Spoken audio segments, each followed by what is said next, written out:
মানে ইউটিউবে না না ওইরকম দেখাবে না। চ্যানেলের নাম আমি বলে দেবো।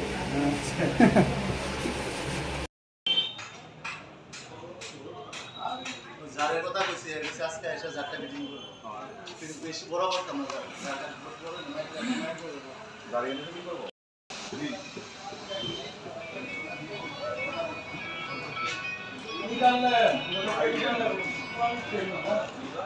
হ্যাঁ চলো প্যান্ডেলা প্যান্ডেলা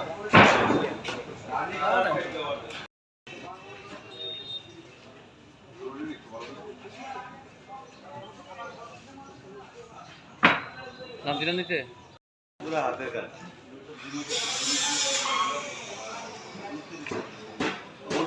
মূর্তি কাজও না সবই ঝুলুক ঝুলুকের কাজ সবটি বাইরে করছো রে হ্যাঁ হ্যাঁ দেখতে পারো মানুষ কিভাবে এরকম কাজ হয় কারণ হচ্ছে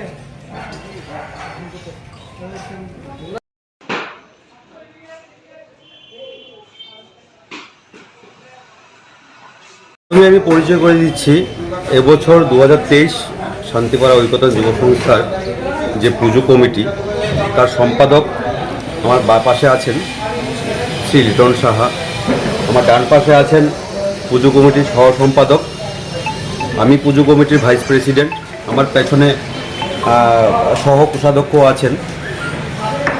এবছর আমরা যেই প্যান্ডেলটা করছি সেটা কিসের আদলে? সেটা তার আদলে যে মন্দির ইতিমধ্যেই সারা ভারতবর্ষে নয় সারা পৃথিবীতে সারা জাগিয়েছে, সেটা হচ্ছে পশ্চিমবঙ্গ মায়াপুর ইস্কন। সবাই নাম শুনেছেন, অনেকে হয়তো গেছেনও। সেই ইস্কনে যে মন্দির তৈরি হচ্ছে আগামী বছর সেটার শুভ উদ্বোধন হবে এবং যে মন্দির আগামী দিনে সনাতন ধর্মের প্রতীক হয়ে দাঁড়াবে। ইসকন সারা বিশ্বব্যাপী সনাতন ধর্মের প্রধান প্রচারক হিসেবে আমরা জানি। আমরাও সেই প্রচারের একটা অংশ হতে চাইছি এই বছর দুর্গাপুজো 2023-এর দুর্গা উৎসব দিয়ে। তো এবার বছরের আমাদের প্যান্ডেল সেই মায়াপুর ইসকনের যে নতুন মন্দির তৈরি হচ্ছে তারই আদলে আমাদের মন্দির তৈরি। তাছাড়া মন্দিরের বাইরেরটা সেই আদলে হচ্ছে, ভেতরের যে কাজ হচ্ছে সেটা আমরা আমাদের কাল্পনিকভাবেই বানিয়েছি। কারণ ভেতরে আমরা মায়াপুর সেই মন্দিরের ভেতরে আমরা যাইনি। তো ভেতরে আপনারা দেখতে পাচ্ছেন যে কাজগুলো হয়েছে সব সূক্ষ্ম কাজ, সব রেশমি সুতো দিয়ে কাজ। যত কাজ দেখতে পাচ্ছেন এবং প্যান্ডেলের বাইরেও সেগুলি থাকবে, সব রেশমি সুতো দিয়ে হাতে তৈরি কাজ সব এই প্যান্ডেলের ভেতর করা হয়েছে। তাছাড়া আমাদের প্রতিমাতে এবারে আকর্ষণ থাকছে। প্রতিমা আপনারা দেখতে পাবেন, আপনারা যদি ক্যামেরা একটু ঘুরিয়ে দেখান দর্শকদের, প্রতিমার পুরো পেছনের যে পেছনের চালা এবং প্রতিমার মার শরীরে যে বস্ত্র থাকবে সেই সকল বস্ত্র সামুদ্রিক যে ঝিনুক, শঙ্খ, সামুদ্রিক যেসব জিনিস আছে সেই সব জিনিস দিয়ে এবার আমাদের প্রতিমা তৈরি হচ্ছে। এটা একটা নতুন আকর্ষণ।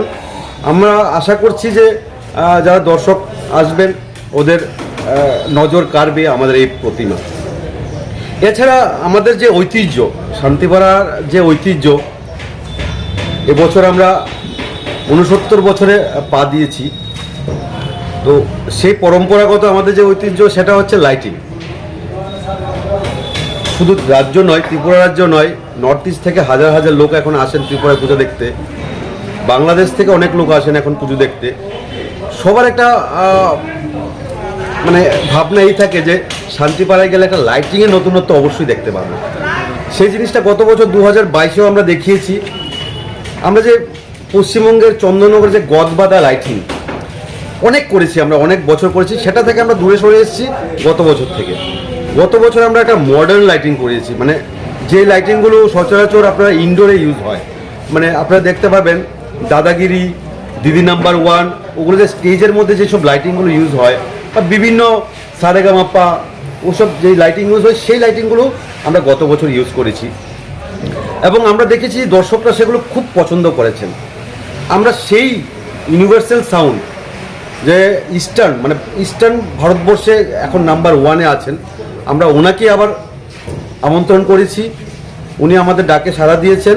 এবছর উনি আমাদের লাইটিং করছেন এবং এবছরের লাইটিংটা একটু ভিন্ন থাকবে, কারণ প্রত্যেক বছর সেম লাইটিং করলে তো হবে না, একটু ভিন্ন থাকবে। লাইটিং সাউন্ড শো থাকবে, তার মধ্যে শিব তাণ্ডব থাকবে, দুর্গতি নাসিনীর উপর একটা লাইটিং সাউন্ড থাকবে, কৃষ্ণের উপর, যেহেতু কৃষ্ণকে নিয়ে সনাতন ধর্মের আমরা প্রতীক হিসাবে আমরা বলছি আমাদের প্যান্ডেল, তো কৃষ্ণর উপর একটা লাইটিং সাউন্ড থাকবে।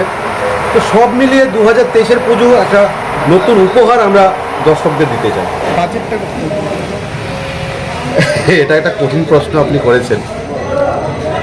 বাজেটটা অ্যাকচুয়ালি আমরা কোনো বাজেট ধরে পুজোতে আমরা নামি না।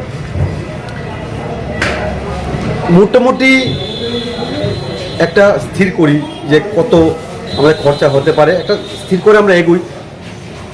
পুজোর যে লাস্ট খরচা সেটা পুজোর পরে আমরা ধার্য করি যে আমরা পুজোতে এত খরচা হয়েছে। তবে ধরে রাখতে পারেন 50 লাখ টাকার উপরে তো যাবি, তাতে কোনো সন্দেহ নেই, কারণ এত বড় প্যান্ডেল, প্রতিমা, লাইটিং সব কিছুতেই নতুনত্ব আকর্ষণ আছে, তো সেটা তো যাবে। কিছু থাকবে পুজোর 4 দিন তো পুজোর আকর্ষণ থাকবে। তাছাড়া আপনি যেটা বলতে চাইছেন আমি বুঝতে পারছি, মানে সামাজিক কার্যকলাপ সেরকম বলতে চাইছেন আপনি। অ্যাকচুয়ালি দেখুন, এত বড় কর্মকাণ্ড আমাদের ভলেন্টিয়ার্সরা, আপনি যদি বলেন যে সপ্তমী থেকে আমরা কাজ করছি তা না। আজকে বিগত 3 মাস ধরে আমাদের কাজ চলছে, 3 মাস ধরে সবার পরিশ্রম চলছে। আমরা সারা বছর সামাজিক কাজ করি, শান্তিপাড়া ঐক্যতান যুব সংস্থা সারা বছরই করে থাকি। পুজোর যে 3-4টে দিন তখন আমাদের কোনো সামাজিক কাজ করা সম্ভব হয়ে পড়ে না। সারা রাত, কারণ ডিসিপ্লিন, সুরক্ষা এটা আমাদের প্রথম আমাদের প্রাথমিক মানে আমাদের প্রাধান্য থাকে। আর আপনারা জানেন রাজ্যের মাননীয় মুখ্যমন্ত্রী প্রফেসর ডক্টর মানিক সাহা এই পাড়া থেকে বিলং করেন এবং এই ক্লাবের উনি 16 বছর টানা সম্পাদক এবং সভাপতি ছিলেন। তো গত বছর থেকে এটা আমাদের একটা নতুন দায়িত্ব আমাদের মধ্যে এসছে, ডিসিপ্লিন এবং সুরক্ষা ওই দিকটা আমরা দেখি। তো সেই করতে গিয়ে এই 4-5 দিন আমরা সামাজিক কাজ থেকে বিরত থাকি। আমরা দর্শক মণ্ডলী আছে, সবাই আসবেন, ভলেন্টিয়ার যথেষ্ট পরিমাণ থাকবে, সবাই আনন্দ পাবেন এই পুজো দেখে, আমরা এটাই আশা করি।